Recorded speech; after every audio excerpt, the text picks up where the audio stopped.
live. We're live. We'll keep saying we're live. We're live. We're live. We're We live. are alive. We're live and we're here alone. Like the olden day of yore. Where we would be here talking Okay, to the that's enough. cameras with no other people. Leave Shakespeare at the theater. You're doing that next weekend. So hello everybody, I'm Jenny. I'm Paul. We're Palette Knives Out and we're here to teach you painting. Hey, am I Polonius? You're Polonius. That might have to be my new nickname.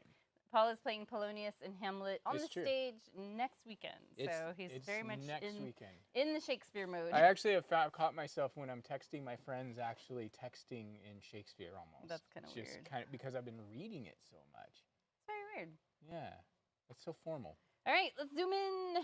Hey, we got somebody on board. Hello. Hey, it's Welcome. Marlene, right? Is it Marlene? Is it Daniel? Could be either of those two. It's... Hey, Marlene, Yay, how are Marlene. you? Oh, yeah, let's Good talk to about the see painting. you. Let's talk about the painting. So, this is the painting we're doing tonight. And, you know, I think I maybe added a little bit more since I sent you the last picture. Yeah, I think you have more stars. It's definitely no, like... No, I added more ripples down in here. The photo you sent me... Didn't do it justice, did it? No, it was really a bad quality photo, so that's what I had to work with. This looks nice and clear and much more vibrant. So I have to, well, should I show people the other two starts? If you want to. Yeah, let me grab those real quick. I'll talk about this. So this painting, I actually was kind of inspired by a painting we've done in the past in our studios, but I felt like it was due for an upgrade. I like the clouds. And you can't, none of us will ever be able to escape clouds with Paul. No. Well, that's the thing, like clouds are like my one fixation. But I had started 2 other paintings yesterday because you guys, my life has been absolute chaos lately. I don't even know if I can really express how chaotic it's felt. But we got down to it. I'm like, okay, I'll do the painting. And I started out and I started with this and I was like, oh, it's pretty. I kind of like it. But then I felt like, well, it feels like too much like springtime partly.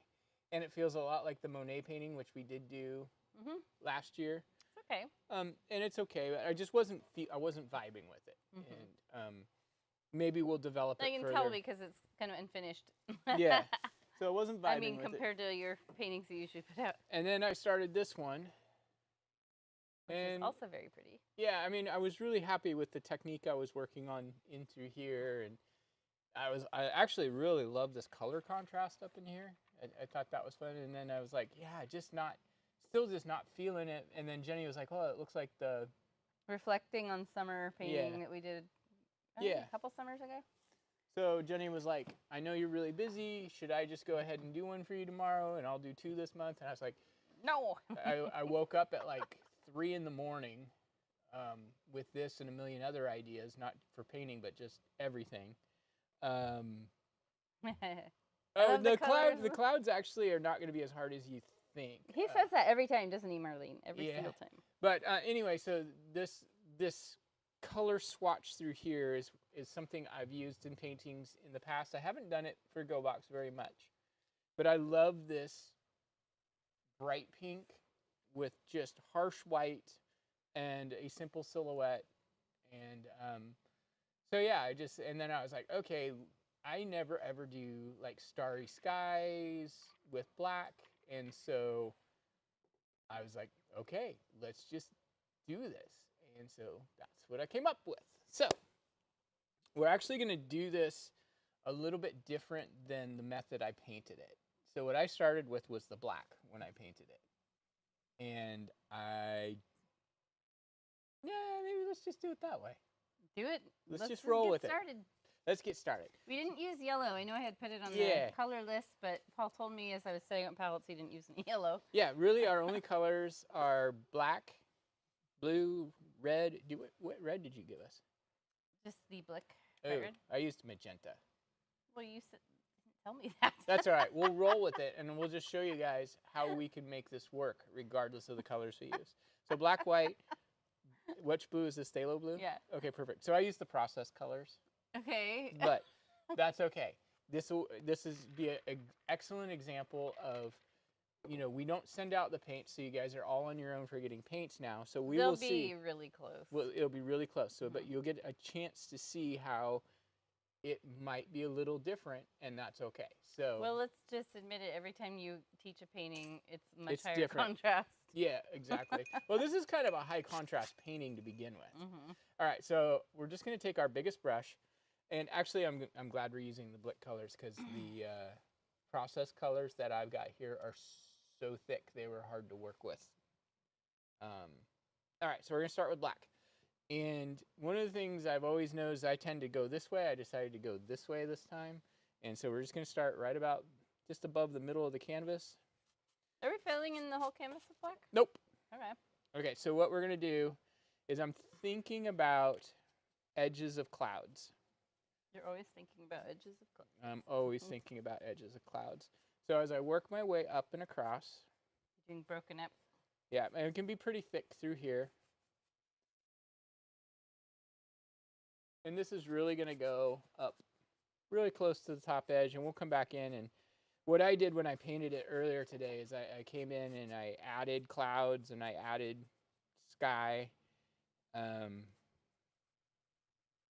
it's funny because the focus of this painting was actually supposed to be about the ripples in the water, not the waters. And it ended up being kind of more about the clouds than the ripples. He wanted to call the painting Ripple and Shine, and it was like, that sounds like an automotive cleaning product. I don't know, like, you said that, but then I was like, I don't understand where the ripple part comes from in that situation. It's something about it. And so I said, let's just call it Midnight. I said Midnight Shimmer, and you said Twilight Shimmer, so that's what we went with. Yeah, and I'm just going to throw a little bit in here. So the thing to keep in mind with this particular painting is because we're starting with black, we can come in and paint black back in if we need to, so don't worry about it too much. And then we go in heavy enough with our colors that when we go in, now that's actually something real quick. My brain's kind of bouncing around. Try not to get this black on too thick right now. Oops. Because we're going to need to be painting in and around it pretty quick. Okay. It'll be all right. It'll be all right. To know 2 minutes ago. It'll be all right. So now the other thing we're going to do is we're going to kind of mimic this in this bottom like 2 inches here. And it's just, but we're not doing the same thing. So I want you to think about water that's kind of rippling around. So I'm keeping my brush on the canvas. And I'm keeping it so that the narrow edge is horizontal. And a lot of this will paint over, but it starts laying out this notion for the ocean. Is it the ocean? No, it's not. It's like a lake. I don't know what it is. It's a body of water. That there's just some activity going on here. All right, I'm going to rinse the brush. So what we're going to do is, the next thing we're going to do is, what's kind of interesting and fun with this painting is we separate the sky from the other sky with clouds, and then we break up the sky with more clouds.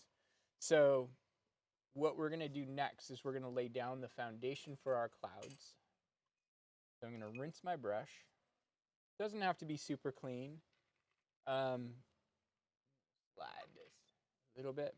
I take a little bit of red, a little bit of blue.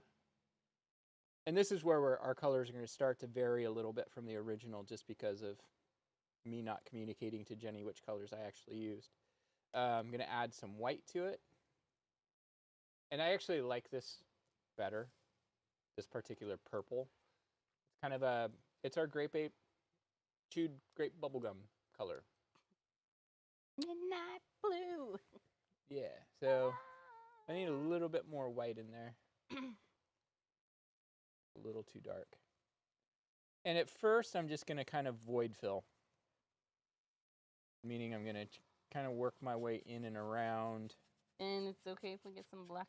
Well, that's why I said at first I'm going to void fill, is I want to try to not pick up too much black yet. I want to give it My problem is I didn't have enough void.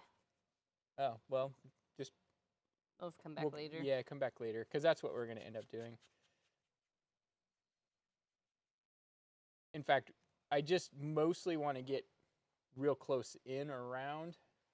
This side under here is going to get closer down to our horizon.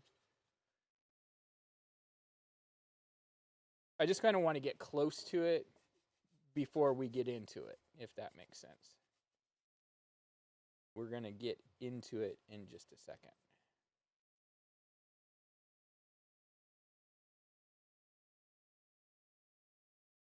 We need to start putting a picture-in-picture of the painting. Oh yeah, we could do that. Because we will get people who pop in. Yeah. Well, not too much because they're...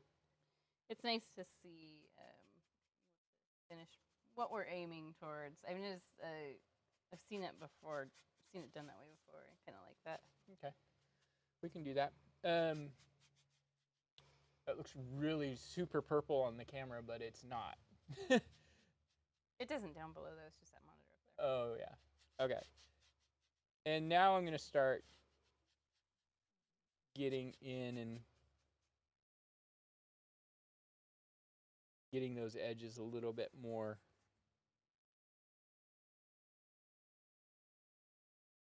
overlapping and touching. And it's okay if you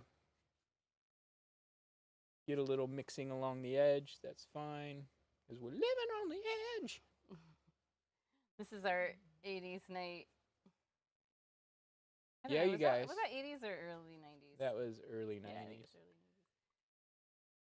Jenny and I both have our milestones coming up in the next 2 weeks. So if we are living in the 80s and 90s, that's why we're feeling nostalgic. Yeah, we have our birthdays, and a lot of you guys already know our birthdays are only 4 days apart. And we have a milestone birthday. Not only 4 days apart, but we're the same age too. So it's we're both turning 5 decades. Woohoo! half a century. Let's make it sound worse. That is crazy. It's like, I was thinking like how fast time goes by, and one of the things that I know, because I got a text today that was a reminder text for my dental cleaning, and I'm like, okay, so those are every 6 months, and it feels like I was just at the dentist, and that's half a year ago. That's always a walk of shame for me. And it just tells you like how fast time goes by, because it's like I feel like I was just at the dental office having You were. cleaning. Well, no, for myself. Not, I mean, I was for our child, but yeah, it's just. So as I'm getting into these little pockets and stuff, I'm more dabbing the paint on. I'm gonna go turn the heat up in here a little bit. Thank you. It is kind of cold. We've had a really dry weather here. Today's cloudy for the first time in, I don't know, a couple weeks here in Oregon, and we are not far from the Portland metro area, about a half hour out of Portland. And you know that in the Pacific Northwest, it's been cold. We've had National Weather Service warnings for cold because it's been getting down. It hasn't been that cold. No, I know. I think it's funny that I guess they probably do it for like elderly people, and basically what the National Weather Service warnings say is extreme cold. Gets down to about 25 at night, which I know is probably nothing for some of you guys. I mean, I don't even feel like, to me, that feels like extreme cold for... No, but they were like, the warnings that were issued were saying about how hypothermia can occur, like if you're outside and not... And, you know, it is important that they do that, even though some of us might be like, I'm not going to worry about that, but no, it's important. Yeah, it is. Especially if you have pets. And yeah. If you guys want to use a smaller brush to kind of get in to some of these spots, you can. Keep in mind we are going to be playing with this area quite a bit as it dries. So if you get little bits and pieces where the color is mixing and you feel like you're losing things, that's okay. I actually think that is good because it helps build depth and stuff like that. And are you saying it's a happy little accident? it's not a happy accident. It's just a happy process. Marlene says, we hit 47 today. It felt like summertime. I don't think we hit 47 today here. Yeah, I don't think we did either. It was rather cold. Greta and I had a fun little escapade today. We decided Escape. we decided to go to brunch, and so we went to a local place that we love called Fat Milo's and got breakfast. And there wasn't a whole lot left, but Greta was like, "I want to bring it home," and I was like, "Do you really? There's like not very much." And Greta insisted. And so we were driving around running some errands, and then we were on kind of a busy highway, and we saw a car pulled over and a dog running loose. It was a golden retriever, and that's always like, I have dogs. Our dogs are runners, so if they ever got out, I knew exactly how this man was feeling. It was this older gentleman, and he's not fast or anything. He's probably, I would bet, in his 70s, maybe even a little older, like close to my parents' age, which they're both 80. Trying to chase down this male, unneutered young dog, because he hasn't had it neutered yet, he said, because it's newer, it's a puppy. And on this busy highway, so Greta and I pulled over and got out our leftover red potatoes from breakfast, and we chased that dog down and lured it and caught it. And so we were like, our good deed for the day is done. But I was really worried because it was darting towards the road, and people were having to stop and drive real slow, and people drive fast through this one particular area. So nice. It is a little bit more rescue. purple, but that's okay. We can. It's actually not too far off from some of the tones, but we can. We'll come back in and play around with this. A lot of this is just layout so that we know what's going on. And I know that sounds like, oh, well, he's just making it up, because then it makes... You are. Yeah. You're a king bullshitter. But to be truthful... Actually, you kind of are. Don't tell my secret. To be truthful, though, it is part of the painting process. It is something that, no painting is... I don't know, like, let me think of the right way to say this. It's like every painting is kind of like its own little adventure, and it's never like a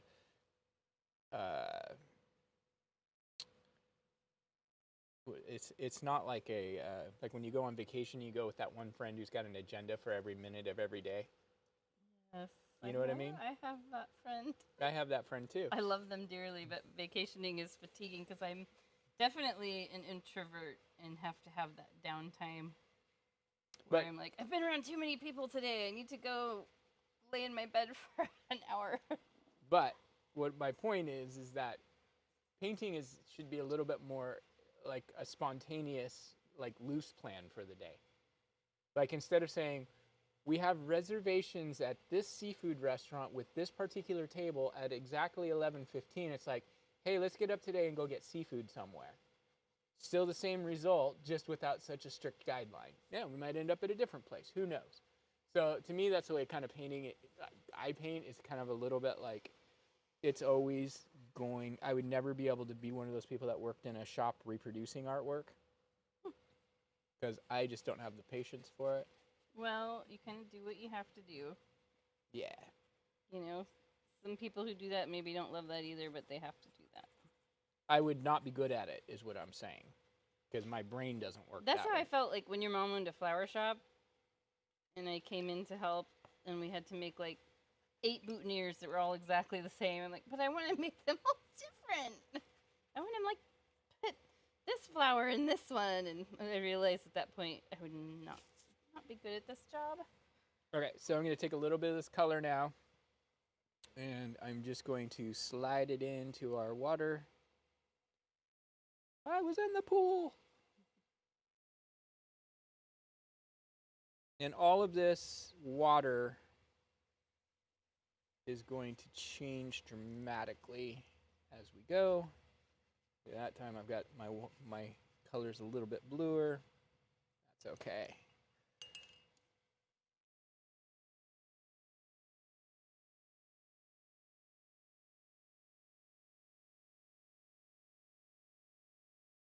Oh, so you did put a bit more blue in that. Didn't intentionally, but with the studio lights, I'm actually having a little bit hard time mixing. Studio lights and the fact that you can't see. Actually, the not seeing actually helps. Okay. Yeah, you know what? When I did my crow painting I did recently, I didn't have my glasses on or my contacts in, and I just I rolled with it, and I was like, you know what? This is actually kind of nice because it's keeping me from overworking certain details. So this bottom part where we're working right now, we want to go ahead and let this be kind of muddy. Are you wanting it to be pretty dark down in there? Yeah. Okay. You know how that works. Like, sometimes it's easier to build the bright colors on top of dark colors than on top of light colors. I don't know the exact science behind it, but it's the way it is. So I know, like, when I did this original one too, I did come back in and add other tones and stuff. So it's not like it's all just like, oh, this is our cloud color and then we're done. So, all right. How are you? You get a big white spot there. I know. I was using the small brush for too long, and then I realized you had switched to the bigger brush. And I was like, Oh. I'm just not making enough paint at each time. Yeah, because I know for a fact, like, I'm looking at my original and my new one, and I know that I'm going to want to come back in and add a little bit more of the black back in. Mm-hmm. So to me, it's kind of a little bit of a building process. I typically prefer painting clouds over sky, and in this case, it's almost the opposite. I kind of like this, though. Yeah, it's kind of I can see it coming together, I guess.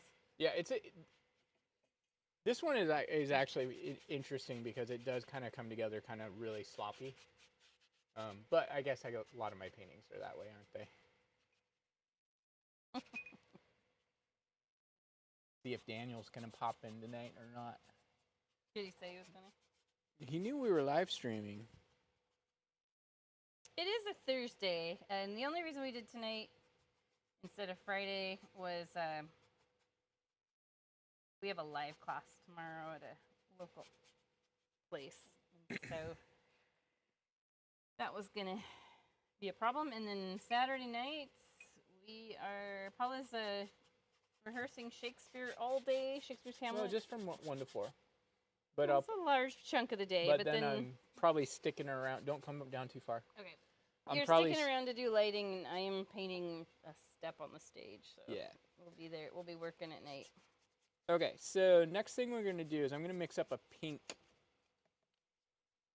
And it's going to be about 50-50 red to white for now. And I'm just going to start right along this edge.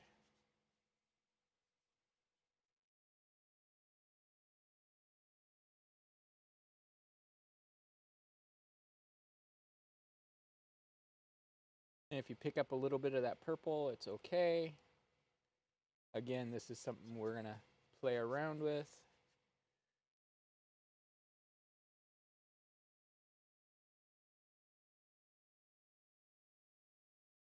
So the white is really our good friend on this part, because it really helps this color pop. Color pop. In fact, I'm going to get a little bit extra red. I don't know what happened up here. Where?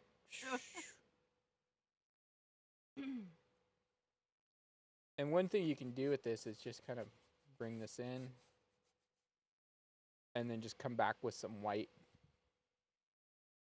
and mix it on your canvas. I actually like, for this type of painting, I like doing that a lot actually.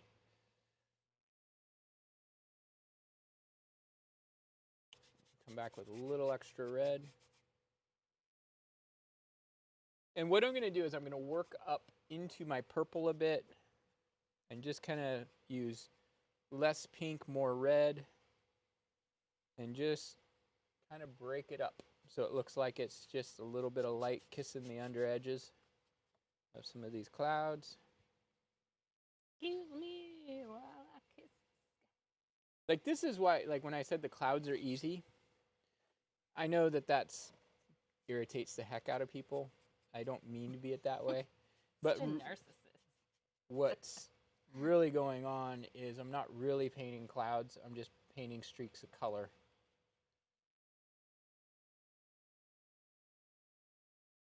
You can kind of come up a little further. You've taught us all a lot about painting clouds, Paul. I feel like I still have so much to learn myself. I didn't learn clouds from anyone but you, so I feel like I've gotten them down where I do pretty decent with them now. Now, as I work my way up, I'm looking for some of these spots where, you know, maybe there's some more distinctive bottom edges. Like here's a little spot here. And we'll just kind of let that paint just kind of dissipate. We'll hit these areas up in here a little bit later with more of a purple, like a warm purple.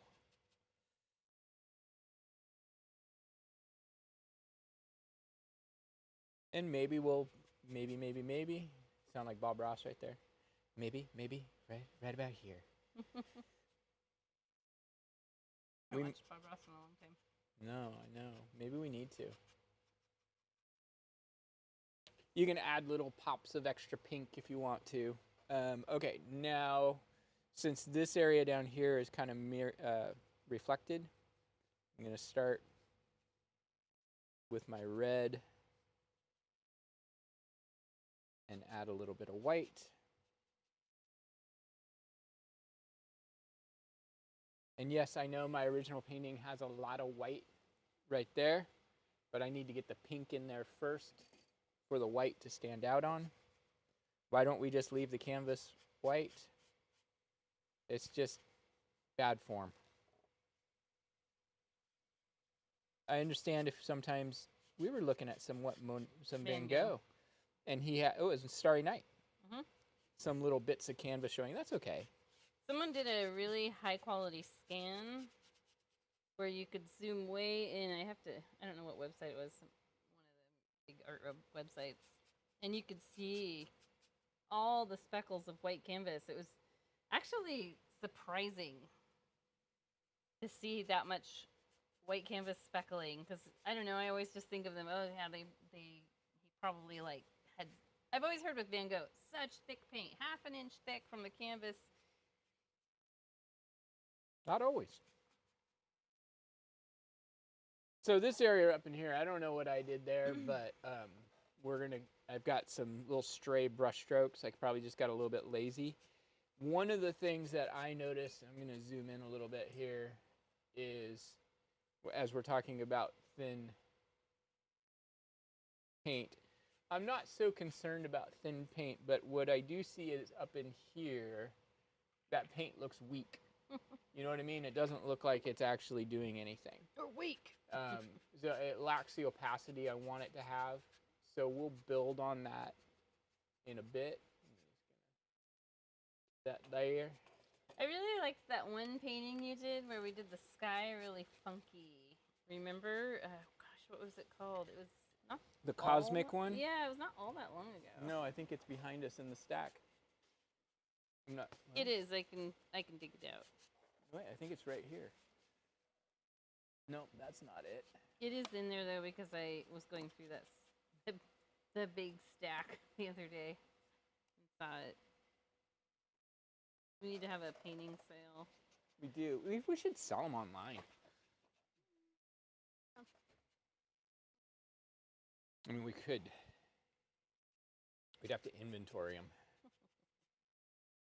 All right, so I'm going to go ahead and for now, just take a little bit of pure white. I know it's not going to stand out because it's going to blend in a bit. Right in there. We can take a little bit of our pink now.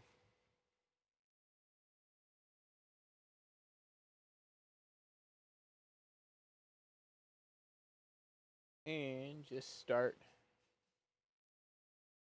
adding some. Daniel said he just got home from work and he has to, or isn't home from work yet, and has to make dinner, so he's probably not going to make it tonight.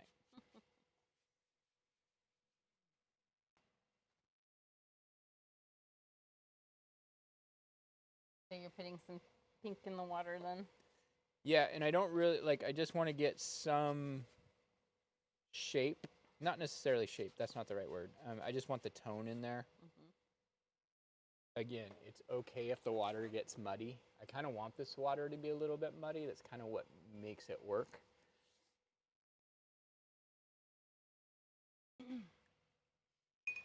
You guys, I've got a funny story to tell.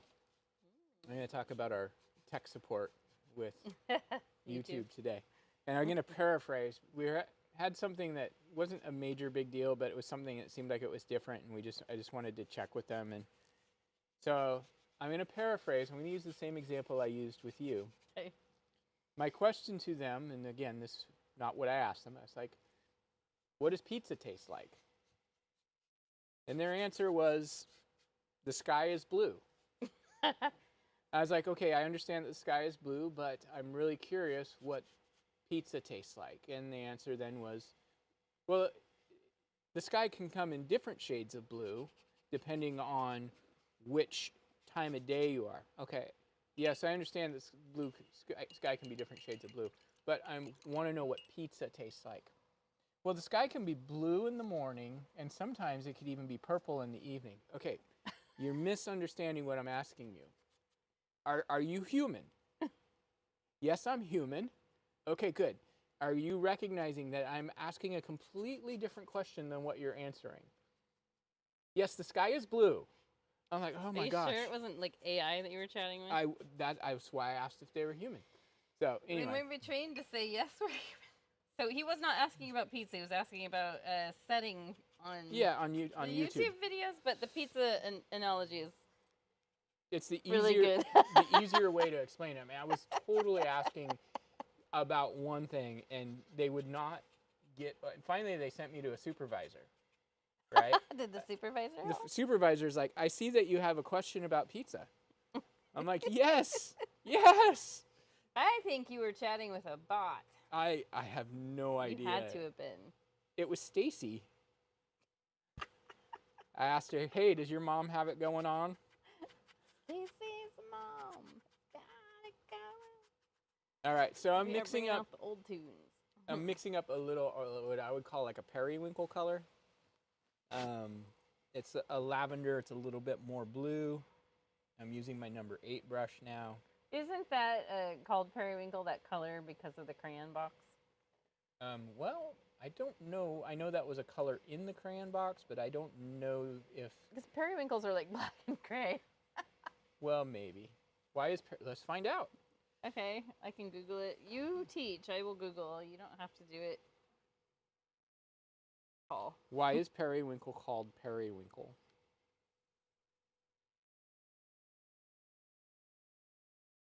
Oh, wait. It literally... The name periwinkle is the periwinkle plant. Oh, hey. It's a flower. Vinca. Vinca minor. Yeah. Vinca minor. There you go. How do you get Vincapper? Did you not see the lower part? Oh, no. I saw Vinca minor. Vincapper Vinca. Interesting. Okay, well, now that makes a lot more sense. All right, so I'm using this color. It's a little bit lighter than what we had. And I'm not going to fill it in solid. I just want to start... Like, you guys know, like, when you see clouds... And you switch down a brush size. Yeah, I'm using the 8.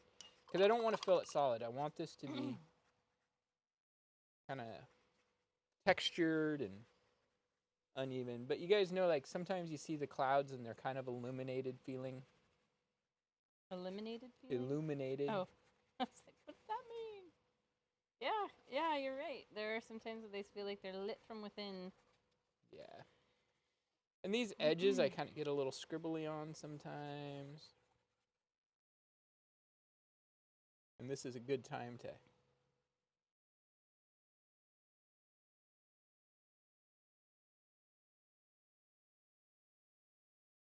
...3D printers rocking and rolling again tonight. I am having Paul... I have to keep reminding him I want him to design I bought a brush holder just on a whim. I was at Michael's, and I thought, oh, this is cool. Actually, I think I might have bought it. Yes, I bought it online, and I think it was one of those things where I had to add something inexpensive to get like free delivery or something. And I got it, and I was like, oh my gosh, Paul could 3D print something like this, only make it way better because it was sort of, it was, I got what I paid for. I'll just say that. So I think that would be cool for you to do that. Yeah, for sure. And we could sell it. Okay, so that color looks a lot better. I'm gonna get a little bit going in here. Yeah, that's the color we needed, was that little periwinkle color. And all that was is, again, it's just the blue and a little bit of red. And we'll let and that... a little bit of Vincamine, or... You have to look up that plant and see what the flower looks like. Growing up in Oregon, there is a little snail-like creature that lives in rivers. Brackish water and stuff. No, they like I always get them in the Deschutes. Fresh water? Yeah. Oh, okay. And they're like about yay long and about as big around as our brush handles. They're shaped like an ice cream cone. Yeah, kind of, or more kind of tubular too. That they did have a little point, and they were called we just called them periwinkles. I don't know what. I used to find those all the time in the brackish water, like Beverly Beach. I'm gonna look those up now. Periwinkle snail. It's literally called a periwinkle. Oh, that's a different. I think people that's eat different than what we used to catch. Mm-hmm. Periwinkle.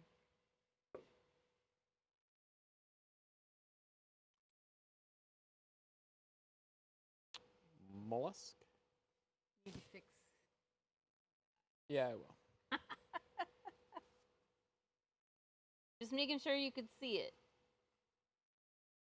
Okay. I don't know what... That is not what we used to call periwinkles. Interesting.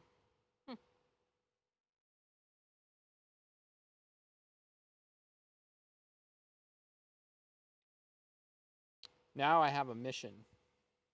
All right. We're not going to waste more time on that. I mean, it's not really wasting time because it's educational. But let's get some more of this periwinkle going.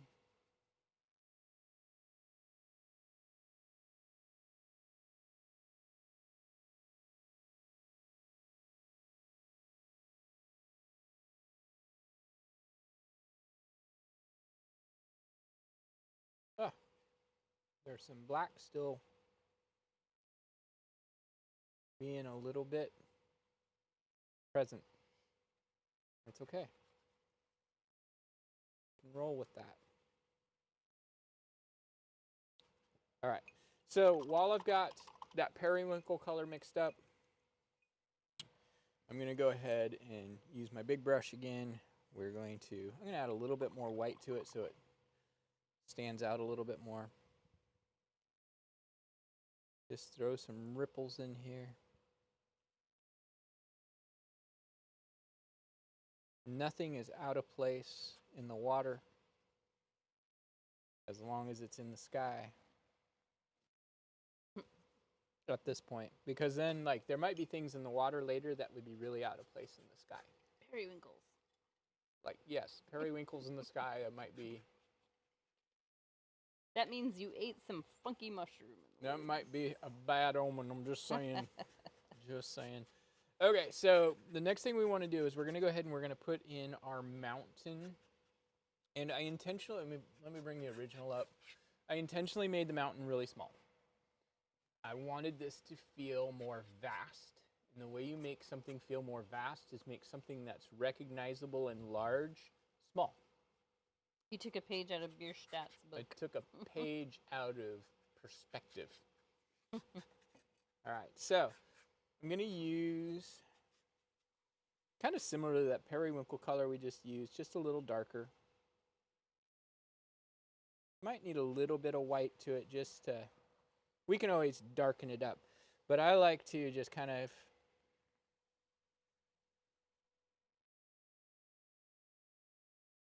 use my finger as a little bit of a tracer guide. And this doesn't have to be perfect, thank goodness, because it's not. There we go. And I do our mountain. Yoop. Probably you could use a smaller brush. If you want to, yeah. And I want this to come down, you know, half an inch or so.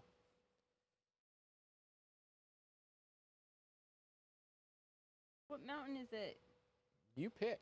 Mount Hood. It looks like Mount Hood. Well, then it's like, well, what water is it? Trillium Lake. Could be. It could be Denali in Alaska. It really could be any mountain you want it to be. Now, I do like to add a little bit of some undulation to this background. Be careful that you don't get too carried away and like get really Undulating?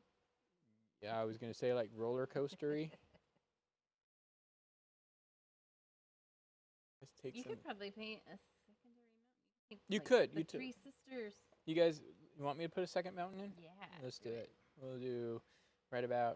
That's a little too close to the other one. Let's do it right here.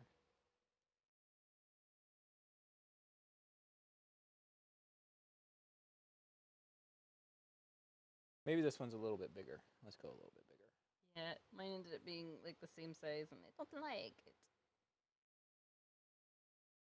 I thought about doing two mountains originally, but I was like, I don't know. Let's keep it simple. But this is the kind of thing. I mean, you can do whatever you want. It's totally fine. It's your landscape. It's the only time you really get to have full control of everything. Well, not the only time. It's one of the times. They were wanting to bring this periwinkle color down into the water so we don't have like the red right there. No, you can have some of it. Oops, too late. Sorry.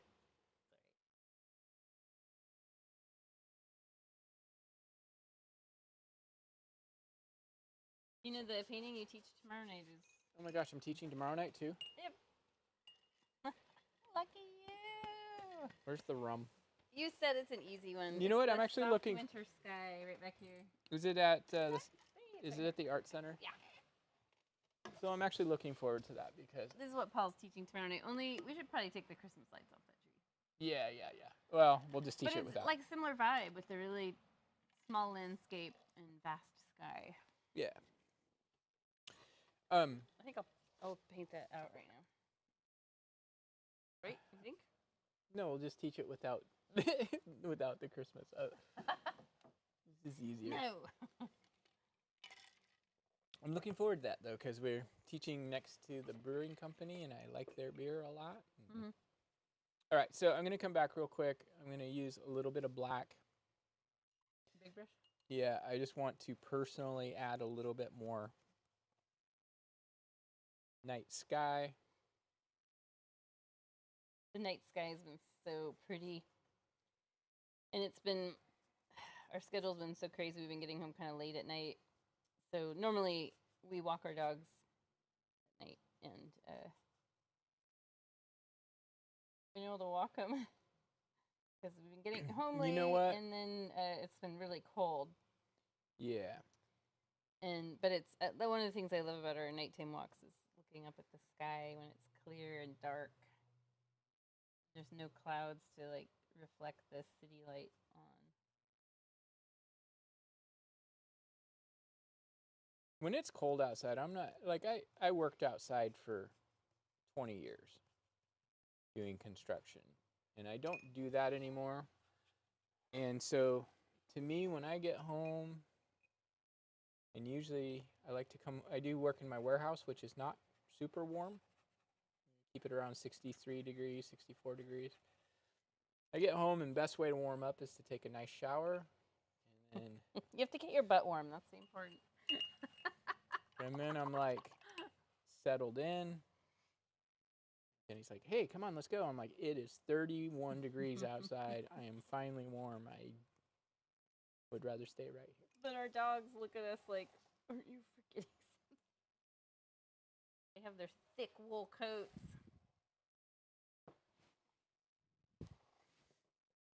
Can we touch up the black in the water now too? We're actually don't need to. Like, I don't want that much black in the water. So you can put some in if you want. I have some spots in there. Yeah, I would go with like number 4 brush as we start working more into this.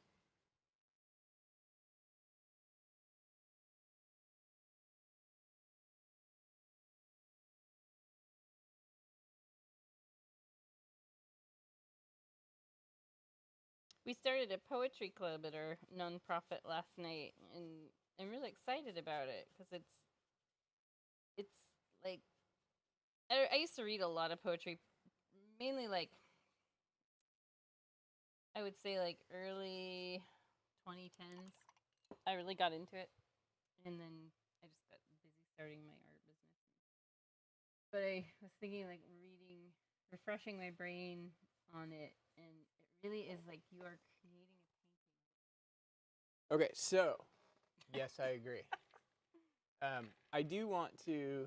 This is actually something we added kind of at the end. I do want to add these rocks in the foreground, and it's best to do it now than later. So that's part of the reason why I didn't want to get too much black going in the water yet. And I just used my big brush. I might have to soften up some of the black in my upper part of the water since it's going to look like I have rocks that go all the way through the entire... There's actually nothing wrong with that because I've got some black in there too. So what I like to do is when I'm doing like these kinds of rocks and stuff is I like to be really choppy. So it looks like maybe there's a little bit of water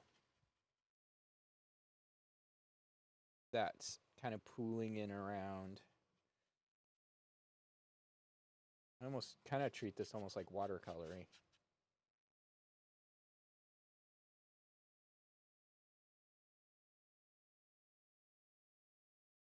And we'll come back in and add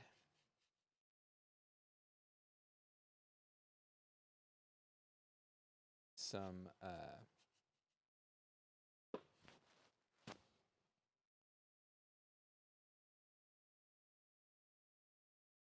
we'll add some water back in.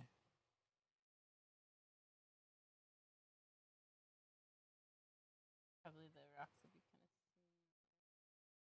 of... Yeah. Smooth but not structured. Like, I don't want you guys to be like become architects of rocks. No late. Just let them kind of be. Let them be.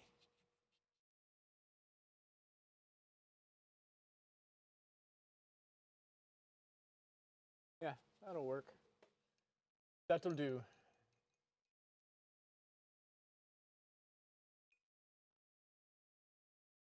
The mountains that feel like a little bit translucent to me. Yours are not, mine are. So I'm gonna just touch them up really quick. So I'm going to mix up a fresh little bit of our periwinkle is our color of the day apparently. Add a little bit of extra white to it, and even though it feels like, okay, that'll lighten it up, it actually will darken it up.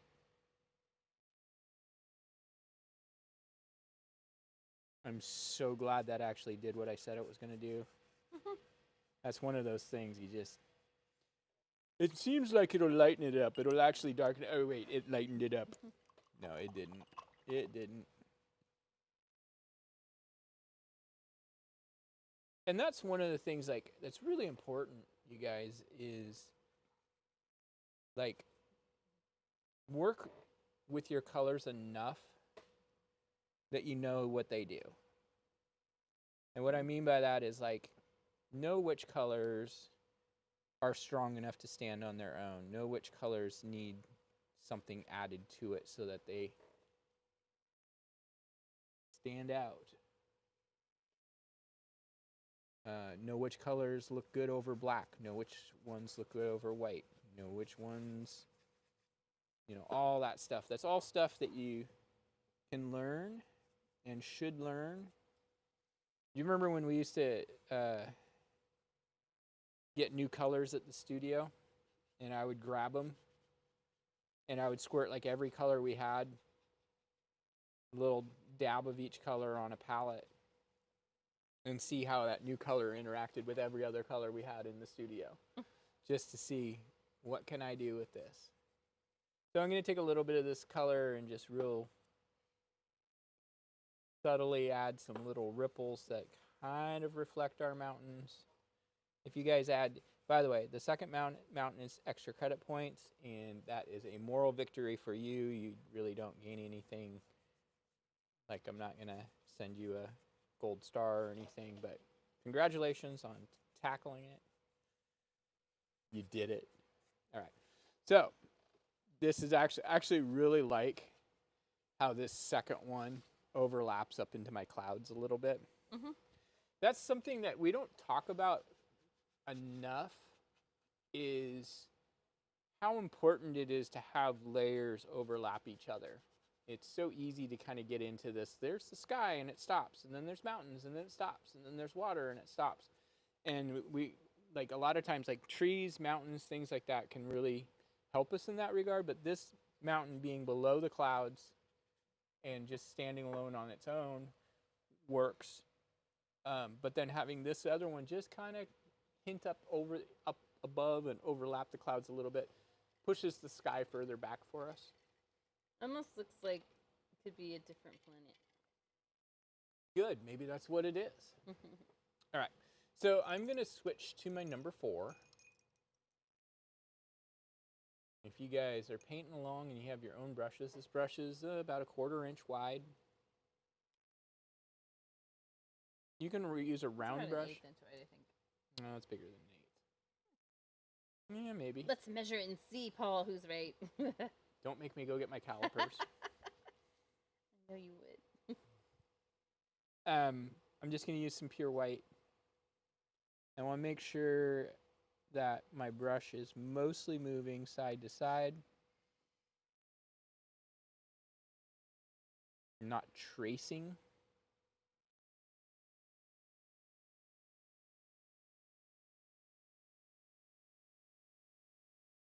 But what I like to do, maybe I should zoom in. Nah, you guys can see what's going on. I like to put a good amount of it along this horizon. It Just really, white? yeah, just pure white. And You do this a lot, I noticed. yeah. So what is it? Is it how, like, in nature, do you see this a lot? Or is it just make the You do actually upper see. crest of the mountain really stand out? It does both. It adds, I think one of the things gets missed a lot in a lot of painting I see online and stuff is contrast. And so I'm not as much of a fan of using black to build contrast, although we did that today. It's not my preferred way. Oops. I got a little dot of white that, it's a car coming down the mountain. I tend to prefer lighter colors to create contrast. We don't see a lot of just pure black in nature, but we see a lot more closer to pure white. I mean, the sun itself is, like, visually it's white light, so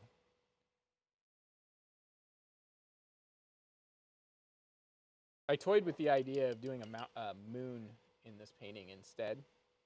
I mean, it's really celestial painting. But then I was like, okay, but if I put a moon in the sky,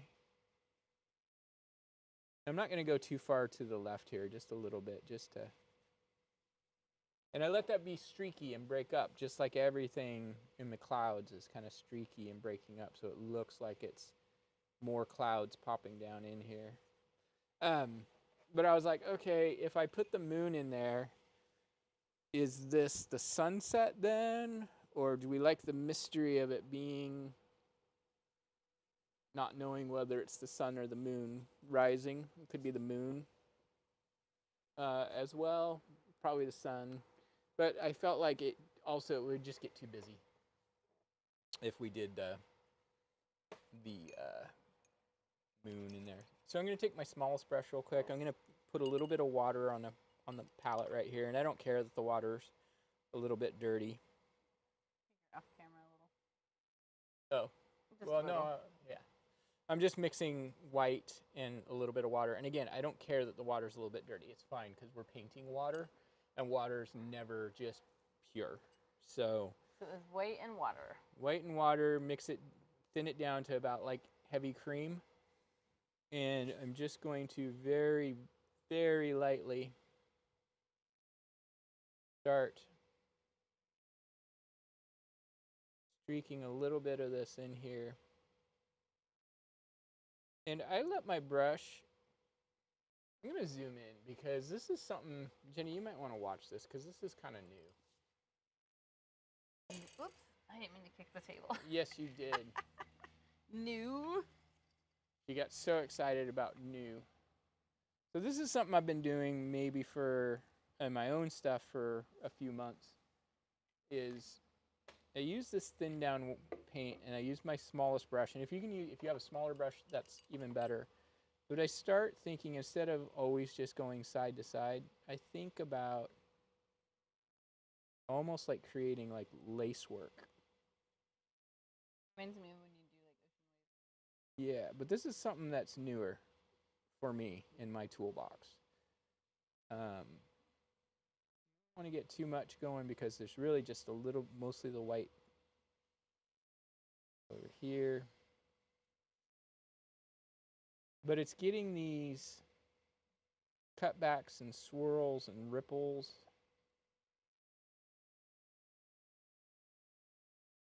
Is really important, I think, in creating the impression of detail without doing a lot of extra work. Is it the shimmer? It's the shimmer. It is the shimmer. Here's the Twilight and here's the shimmer. So shining. yeah. And we'll do that more down in here too. When we start, I gotta zoom out.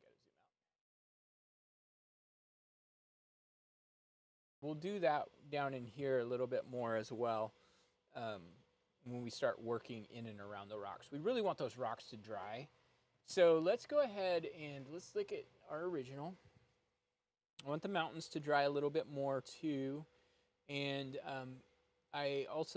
we could start doing some stars in the sky, but I would like to really actually start adding a little bit more highlight on the clouds. How are we looking? Oh, we're not even an hour in. Yeah, what the heck, Paul? A racehorse. So much for it being a marathon, not a sprint. No, I kind of like that, you know? It's a pretty easy painting that looks complex. You know, I think that's the best way to explain this painting. It really is a pretty easy painting that looks complex. And the way we make it easy and without being complex is just not being too refined with it. Just let it be. All right, so I'm going to use my number 4. I'm going to start with, since the original painting I used magenta on. Magenta is not pure red, but it is pretty close. A little bit lighter. It has a little tiny bit of maybe some, it's magenta. So I'm going to add just a little bit of white just to bring it down off of being such a pure red. And I'm just going to start maybe about the middle of our clouds here. Just adding some of this color. And I love this color. And I can see I've still got some black that's a little bit moist. It's kind of cold in the warehouse. As we said, it's been cold here. That heater is struggling to keep up. I can hear it. It does all right, though. My warehouse is a fairly new building, so it's pretty well insulated, so it does pretty good. But it's still just a warehouse. It's got a heater up on the ceiling, which I don't understand, but okay. So this color right now, I don't want to come down too far with it. But this is really making these clouds, especially since the clouds underneath are dry now. Mm-hmm. This color builds on top, and it really sets off Mount Doom over here.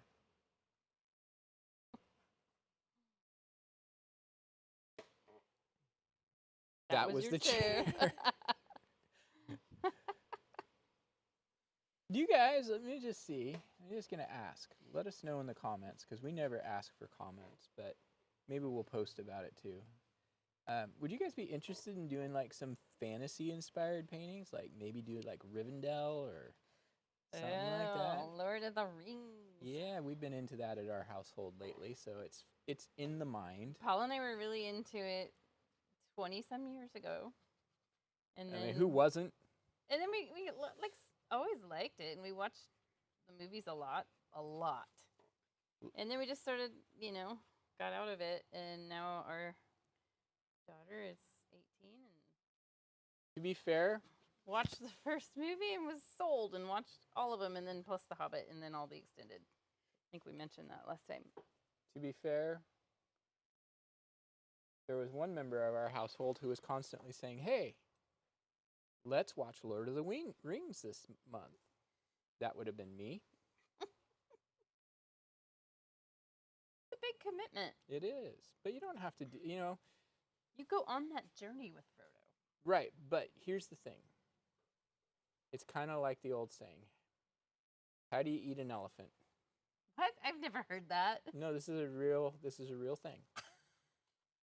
How do you eat an elephant? Are you sure? Yeah, it's true. One bite at a time. I would never eat an elephant. I know.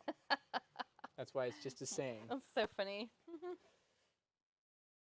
I'm maybe getting a little too bright pink over here, but I dig it. I forgot like how much I really like Return of the King, like when Aragorn goes and raises the army of the dead and all that. I was like, oh, that's so cool.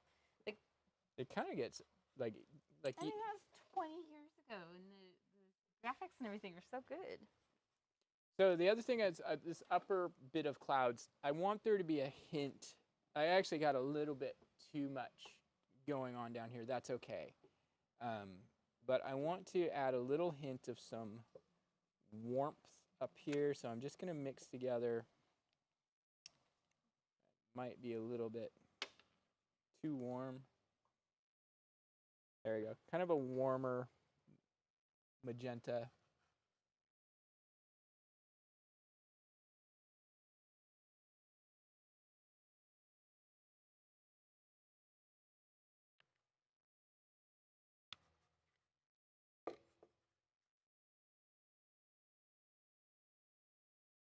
I think maybe what I feel like is over in here, I got a little bit too like restricted to just being like, I'm just going to put a little stripe on the bottom edge. I'm just going to put a little stripe on the bottom edge. So what we're going to do is we'll come back and just add some texture in here.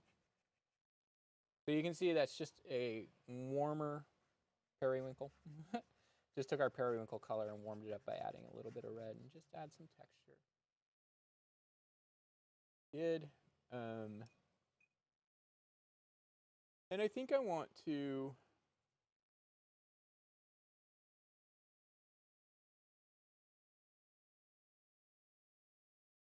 that's a little bit too light, so I want to darken this up a bit.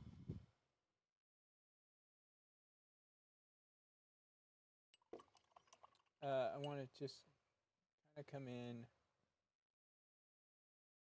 just kind of take a little bit of that. That was getting a little bit carried away over there and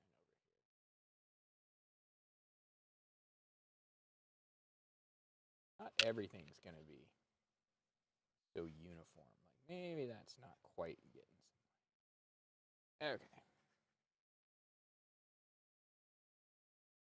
Good. Now, what I think really works with this painting is when we get into it, it's the stars in the black part that really set this apart. And I feel like maybe I need a little bit more connection with some of my clouds.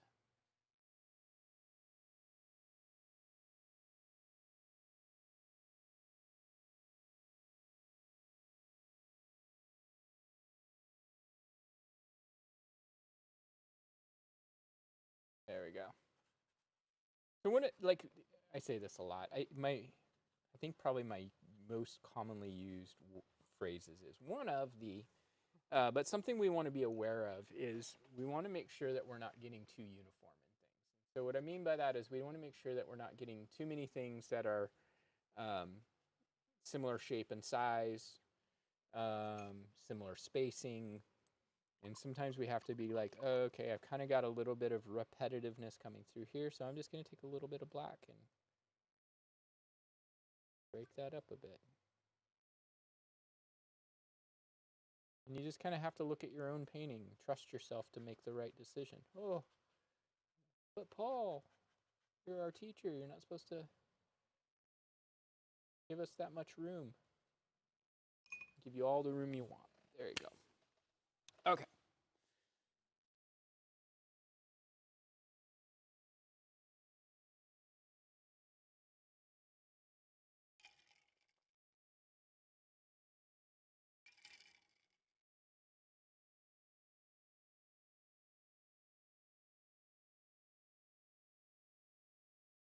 I feel like maybe over here I've got a little bit too much red.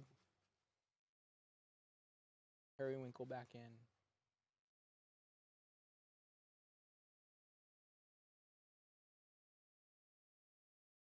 Good. All right, so mountains. You can add some reflection, some highlights on the mountains. I do feel like maybe I got a little too white with the highlight on this one. So I think what I want to do is rather than being quite so white, we're going to be really light with this, but I want it to be just ever so slightly pink. So I'm going to take, we can always add more white, so that's not a problem. I'm going to start, and I just want to, a little bit too much paint on my brush.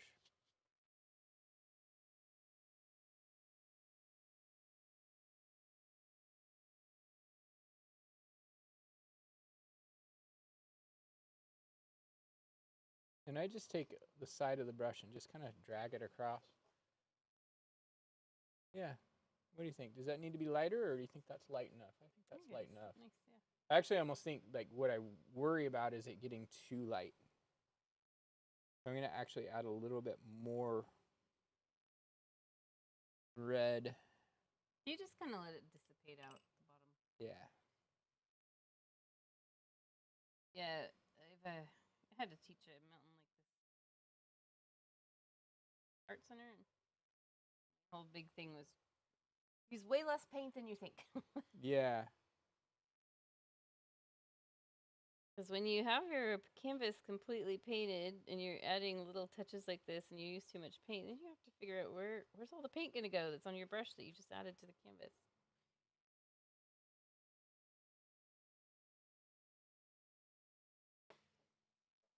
So I kind of like the way those two mountains just turned out. I like this one on the left being a little bit more subtle. Like I warmed up the pink just a little bit for that one on the left because it's a little bit further away from the light source. You can always come back with your smallest brush and just add some little pops if you want to. But again, I feel like most of the time people overwork this kind of thing. One of those things you have to do and keep stepping away from your canvas because up close you're going to think it's all wrong and way too choppy, and then you stand back. I actually will take people's canvases from their easels and be like, okay, let me show you something. And then they just are like, oh my gosh, that looks really good. I painted that. Yeah, I mean, I'll sometimes be just like, stop. I kind of going to be kind of rude sometimes, I think. But you better not be rude. We've never gotten a complaint. That know-it-all Paul is so Oh my gosh, do not ever use that phrase again. That was a traumatic trigger point. I can't help it that I'm just that much smarter than everybody else. It's that high IQ. Remember you got tested recently. That's pretty cool though. I don't know if I'd ever want to have mine tested. Do I really want to know? I think you're smarter than you give yourself credit for. I have never met somebody who asks so many questions. That's me? Yeah, like on our nightly walks, the amount of questions you ask about like the night sky and stuff. Like, I don't even think like our kids ever ask that many questions. I'm Paul. I'm Paul. Why does Sirius make so many different colors? What makes it flicker? flash?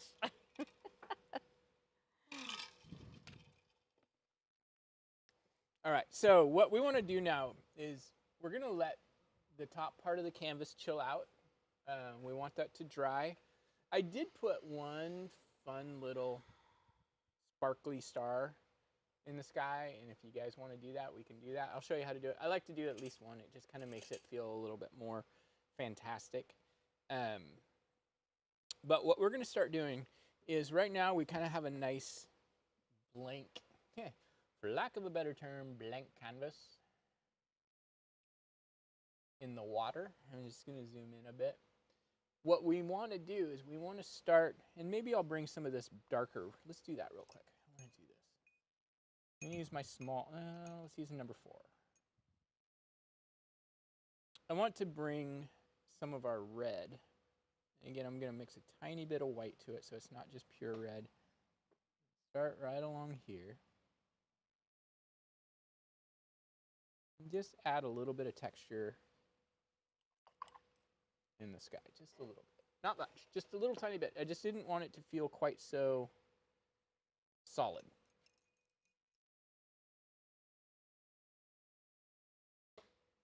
Again, this is all fluid. It can all change. The nice thing about this particular painting, and this is something that's really nice about using a very limited palette, especially like where we're really just using black on its own, and then everything else is a mix of blue, red, and white. And so that means we can come back in and make adjustments really easily, because like we're not adding in brown, we're not adding in yellow, where it becomes trickier to match the color exactly. It's really just a balance of blue, red, and white to get the colors that we want. And so that actually got a little bit too solid, so I'm just going to brush it out. Like, not solid, it got a little bit too red feeling. All right, so what we're going to do next is we're going to start looking on time. We're an hour and 12 in. I feel like I don't want to put much more time into this. So we're going to use our let's use our smallest brush to start with. I want to mix up some pink. We need some more pink, and so I'm going to use a little bit of water on the corner of my palette and add some white. Oh, you guys can't see it. Let me zoom out. I think you should be able to see that. So again, I'm doing the same thing where I'm thinning it down. This is actually Strawberry Quick. Used to be one of my favorite things when I was a kid, was strawberry. My mom never milk. bought that. Did your parents buy that for you a lot? Your mom? Yeah. Loved it. It's one of my to favorite me, it was things. always kind of chemically tasting. That's a you problem. So at this further area back. I mean, I still liked it. Yeah, who doesn't like Strawberry Quick? I'm just starting with a little bit of this. And it's going to coexist in some of these areas where we put in the white. So we're going to streak in some of this pink.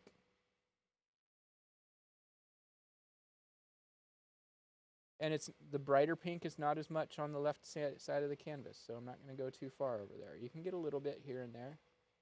Water is like a prism. It's like in all different angles and shapes, so it's going to reflect all kinds of different things. So don't be too concerned about it being perfectly reflecting. Now I'm just going to add a little bit more red to our mix.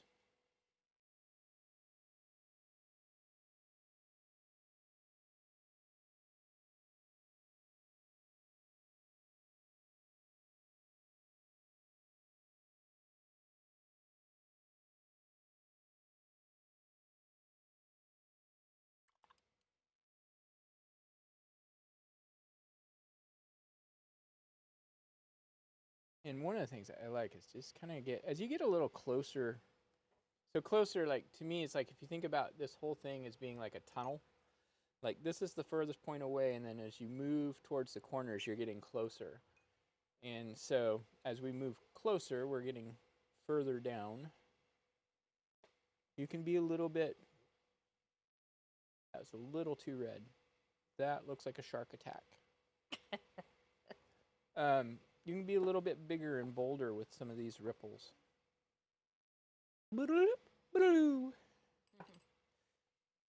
Stuff is happening. Ripplage. Ripley.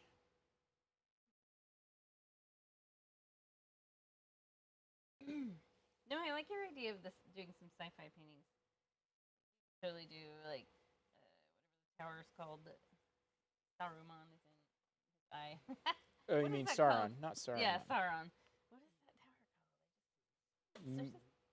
Minas Morgul.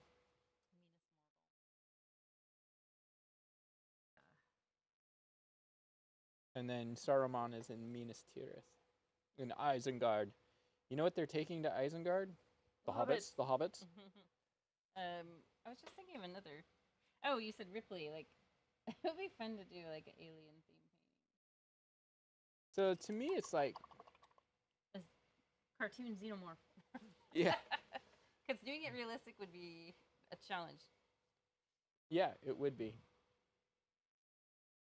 So I'm gonna just again add a little bit more water. The reason I want the water added is so that it doesn't get clumpy on the brush.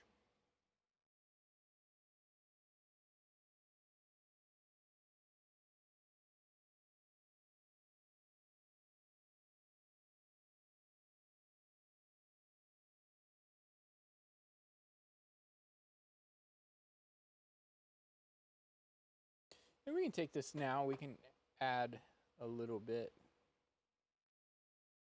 Actually, this water, we get down into this foreground, it's actually going to be not so much the pink as it's going to be more like actual ripples where you're getting lighter tone. But let's go ahead. I'm going to take a little bit of blue, a little bit of red. I'm going to make, I know I'm not on camera, but I'm just making a dark violet color, you guys. And I can add a little bit of water to that as well. And we can come in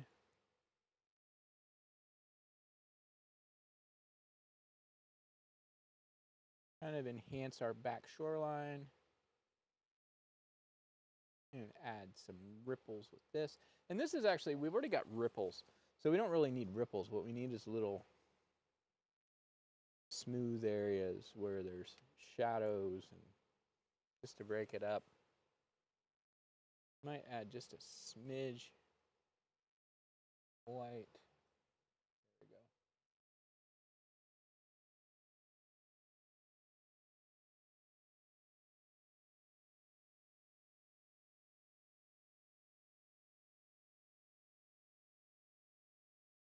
And you can take a little bit of your red and be like, oh, there's some reflection of some of the snow.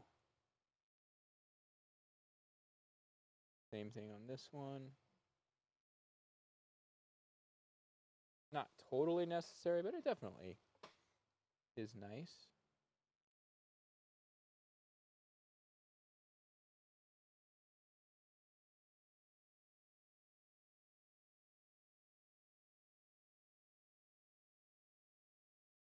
And it's really nice to not be so rigid. So go ahead and take some of this color.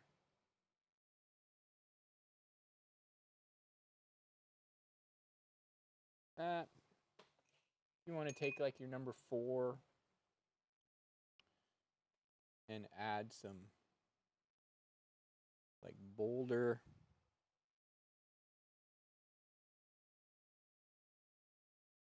little splotches.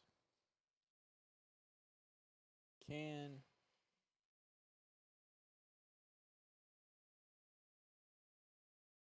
out a bit. feel like this right side over here needs a little bit more.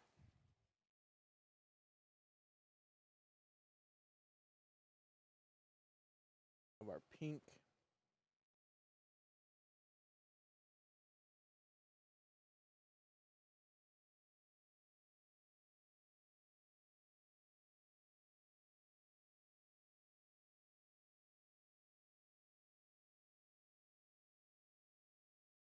On the original, I didn't have as much rocks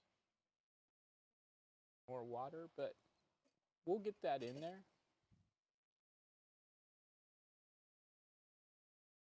Gosh, we're getting really close, you guys. We're at 1:20. Let's give ourselves about 15 more minutes and we'll call it good. Might be 20. Let's go ahead and do some stars in the sky. So I'm going to start off with my one big one. Oh, my goodness. Pardon me. I'm going to do one dot with the back of my brush. I'm going to smudge it out like we did last week. Oh, I got too big with it. Out further. There we go. I'm going to take my bristles. I'm going to do a dot right in the middle.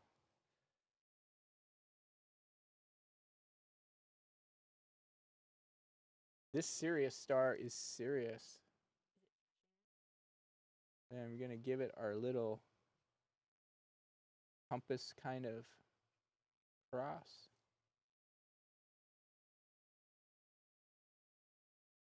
Our son calls Sirius the disco star. Well, it kind of is. Mm-hmm. Oops. Almost off. You can do the cross, but you can add a little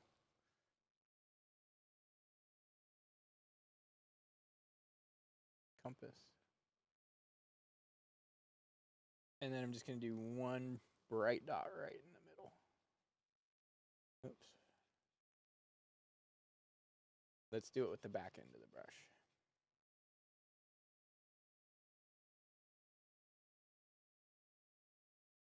Yeah, that works. Then I'm just going to use, I like, depending on the size of your brush, I actually kind of prefer using the bristle side.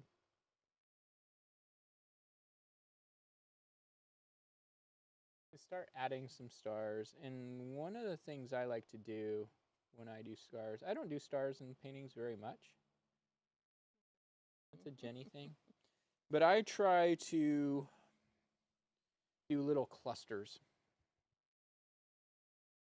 And the reason I like to do clusters is it's so easy if you're doing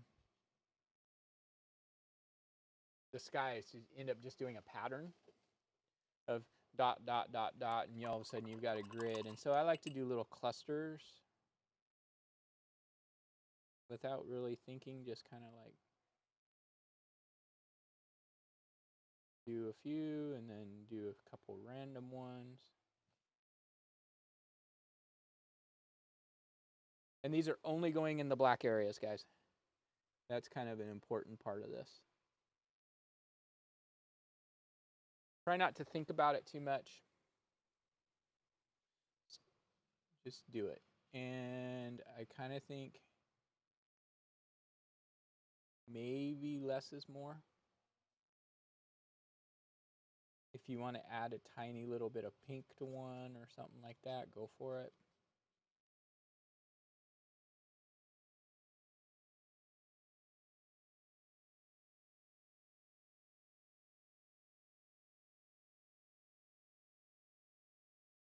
But I do feel like this particular painting, these stars that we put in at the end kind of are what make this whole thing work. Even though it's kind of a subtle seeming little thing, but the black sky does not make sense without stars.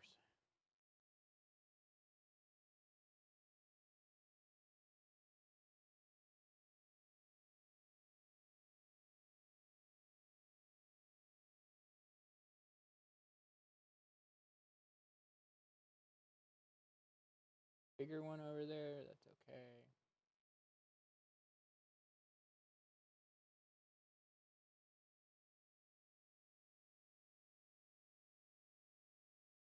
That's about all I want to do. I don't want to do more stars than that. If you want to, go for it. But I would be cautious. Nice thing is about it is because we are painting them on a black sky, easy to get rid of them. Really easy to get rid of them. Just wait for it to dry and then you can just paint over them black. I do want to, really quickly, mix up a little bit of this bright, almost white color. I want to get a little bit, actually I want to use a little bit of pure white. I want to get a little bit more of this bright pop going on over here.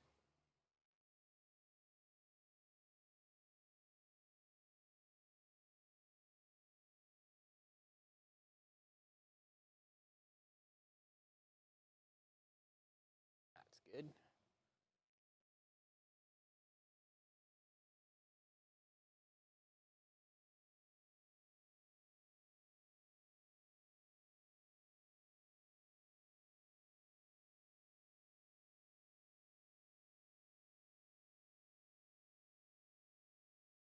So, next thing we're going to work on is we're going to work on bringing the water down into our rocky area, because I don't want it to be like, oh, it's just a solid rocks. I want it to feel like this is a shoreline that breaks up, not breaks up, but you know, it's like more like rocks, more of a shallow transition, so that the water actually is maybe lapping up into these areas, and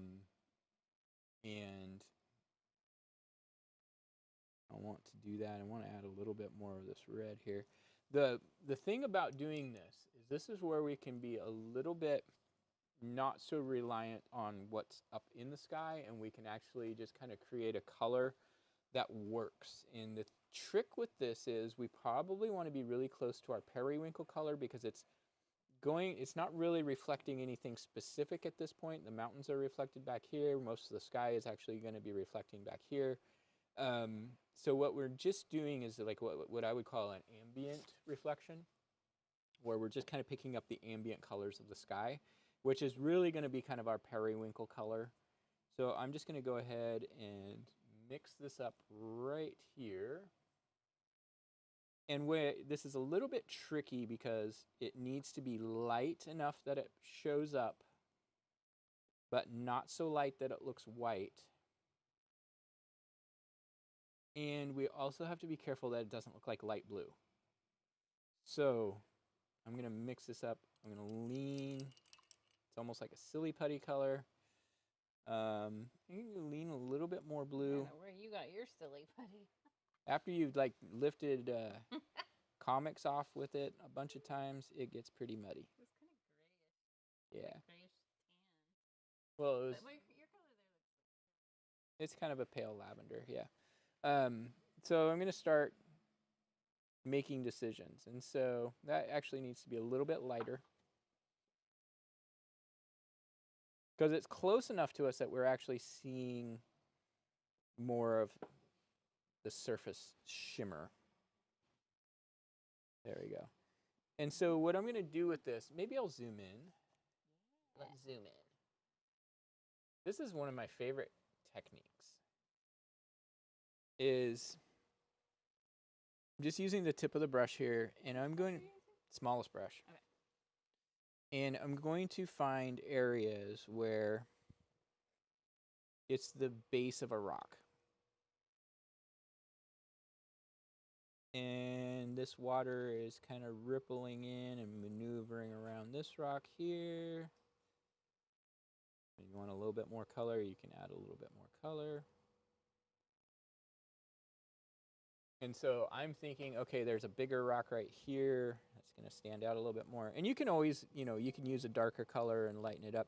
What you don't want is you don't want it to be really bright pink, and you really don't want it to be really bright blue. Lavender leaning one direction or the other is good. A little bit of water mixed in might help. I kind of like not using much water in it with this. I want it to stick on there. And the one thing I want to do with this then too is I want to bring this color up into our water, our main part of our lake, just a little bit, so it connects the two. So it feels like, oh, this belongs here. So let's go find another rock. Again, if you feel like it's too white, just add a little bit more of your lavender.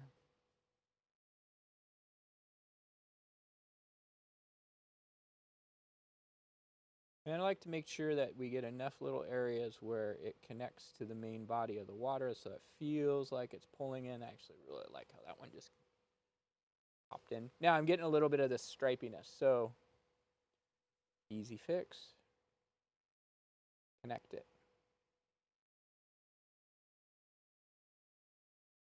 Maybe we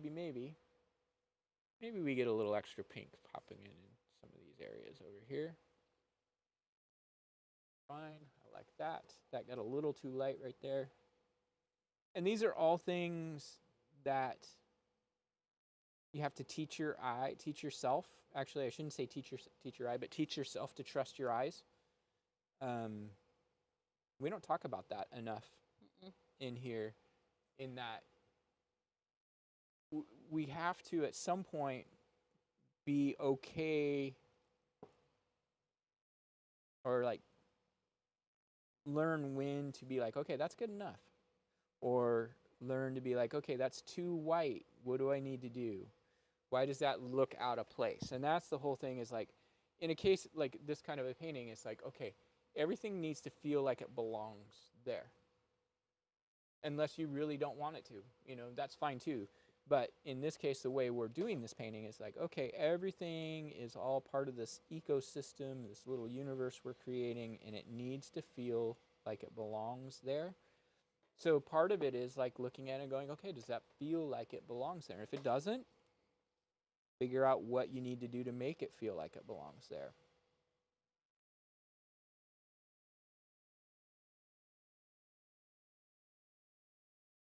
And hopefully not the answer being, I need to add a lot more detail. Nothing wrong with detail. There's time and place. I do it.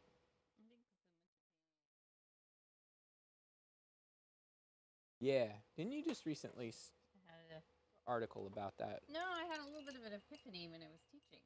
Oh, okay, yeah. And there's one person who's been to several classes and struggles a little bit more than the others. But I see, you know, there's potential there, because I feel like there's potential in everyone. Laugh at that, but I do feel like everyone can learn. Yeah, And 100%. I realize she's just not seeing the things the way that, like, she has to teach herself, or, you know, be taught how to see, because like her stars are always gigantic and evenly spaced, and well, that's an easy fix.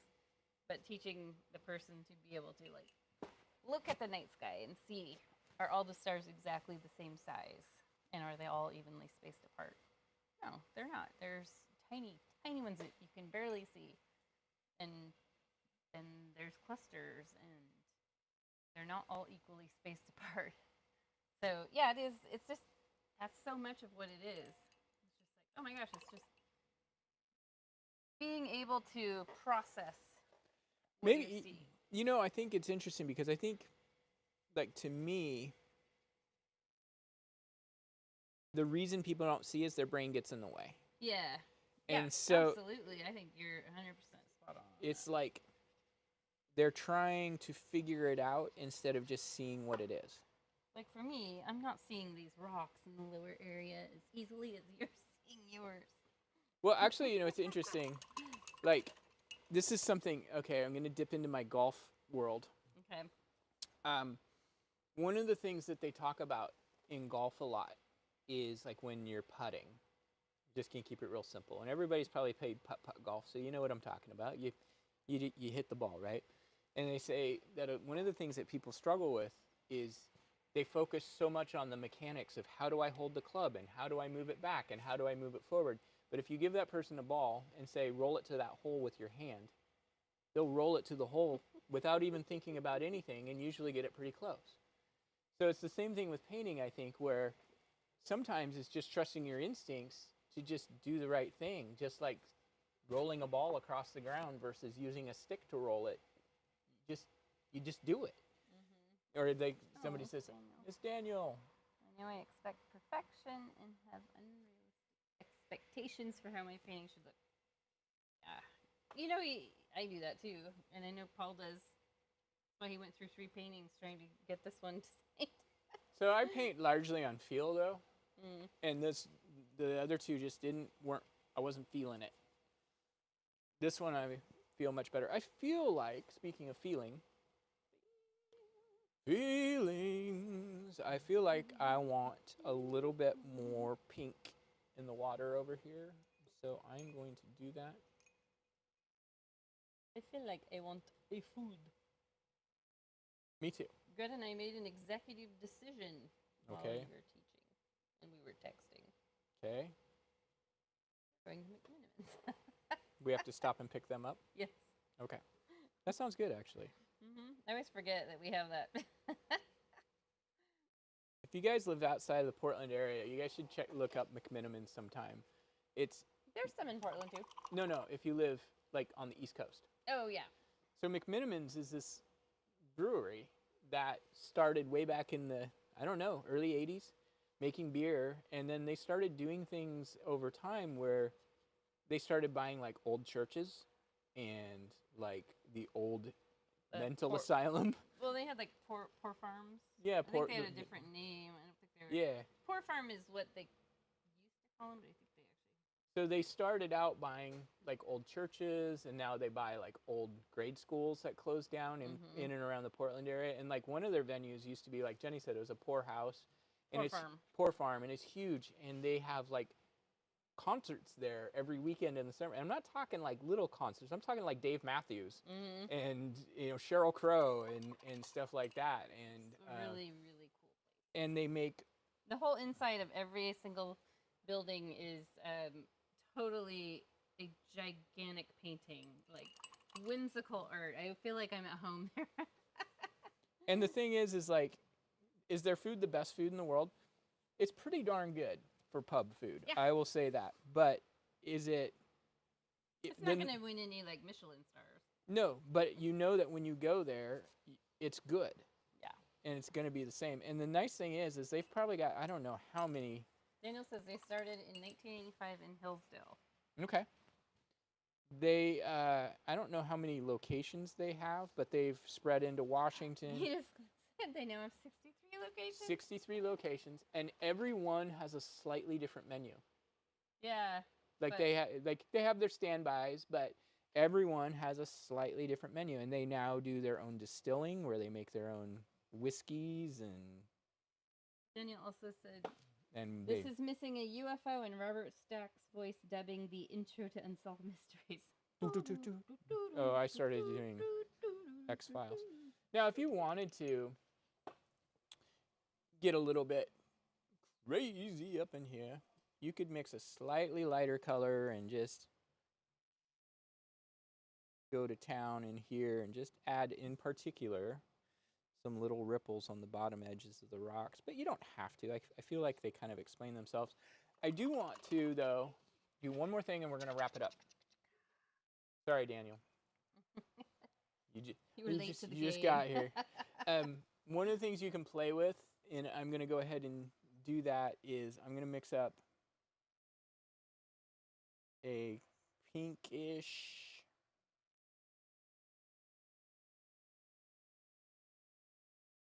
color, kind of a mauve almost. There's a blast of the 80s for you. And if you want to add a little bit of some highlights to some of your rocks, just like doing the highlights on the mountains. Like this one. And again, this is probably a thing where you want to use very little paint. Very little paint. Let it be broken up and choppy. And if you'd hate it, just paint back over it with black. Less effort, more reward on this part.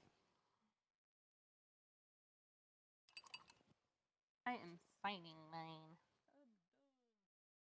I'm done too.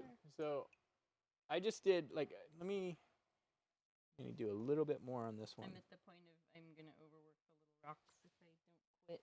Yeah, that's easy to do. So let me just zoom in real quick on 83, not 85. Wikipedia lied. They're also very family friendly, but like the place that has the big concerts, I mean, they have like a cigar shack and a brandy shack. And it's a hotel. And it's a hotel, and they've got several hotels now. Anyway, so I just did a little bit of highlight on those rocks, just so it's not so black. Same thing there, just a little bit. And let me sign this real quick. So if you guys ever come up to Portland to visit, I highly recommend staying at Hotel Oregon, the Grand Lodge in. Yeah, there is a Hotel Oregon. There's the Grand Lodge. There's one in Bend called the St. Francis School. Yeah, and then the Hotel Oregon's the one in McMinnville. That's the Grand Lodge. No, Grand Lodge is Forest Grove. Okay, yeah, I think you're right then. Yeah, and then Edgefield is the one that's just outside of Portland in Troutdale. I don't recommend. They also have uber obsessed fans called McMennonites. Yeah, they have like a passport. Yeah, they have a passport book you can get, and you go get stamped. And when you get it stamped at each location, when you get to a certain point, you get like a free T-shirt or something. Yeah, like we've gotten some free T-shirts. And you know, it's just a cool place to go chill. I think it's a part of Oregon culture that people don't. They talk about Voodoo Donuts, and they should be talking about McMenamins. They should be, yeah. All right, so let me get this out of the way. Let's bring. Have a trash. Well, it's on my other palette. Okay. There's half of my painting. There's half of Jenny's painting.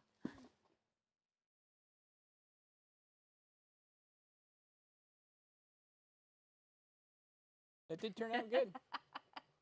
I see, now that I'm looking at it from a distance and not just being right on top of it, I see like I'd probably break up this a little more. A little bit more black just to. Like I like this. I have the big. Now, I want to see, since we talked about it. Colors look pretty close. Let's see how the color. I do see the cyan a lot in your original, that blue. Yeah, that but cyan. We could have done that. We could have done that with a, because if you mix phthalo blue with white, it makes that exact color. Yeah, it's pretty close. I actually kind of like it. Look the same. I kind of like it better with the less blue. Yeah, either way. Either way works. I think the blue's kind of nice, actually. But like you said, it would be super easy. It's not such a drastic change that it's like, oh, I definitely like that one more. Yeah, it's subtle. I will say though that I do like how the blue interacts more down in here. A little bit more. It like adds a little bit more contrast. Thank you, Marlene. So anyway, guys, let's bring it back, Jenny. Okay. Bring it back. So this month coming up.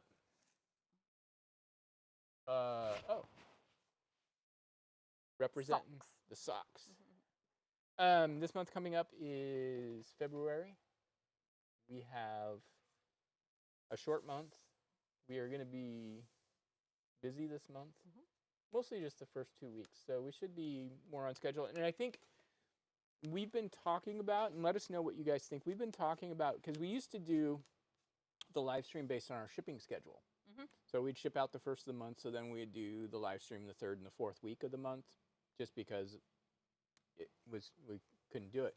We're thinking about breaking it up so that we do it maybe the second and the fourth week of each month. We've been talking about that. So it's not like there's not such big, huge gaps between live streams. So it wouldn't be quite every other week, but it would be, again, maybe the second and the fourth week, because sometimes we'll have a fifth week in the month, and we might have 2 weeks off. But I think part of the reason we've talked about that is we ourselves feel very disconnected when it goes so long. When it's been a while, because it feels like it's been forever since we live streamed, and it has, because it was before Christmas.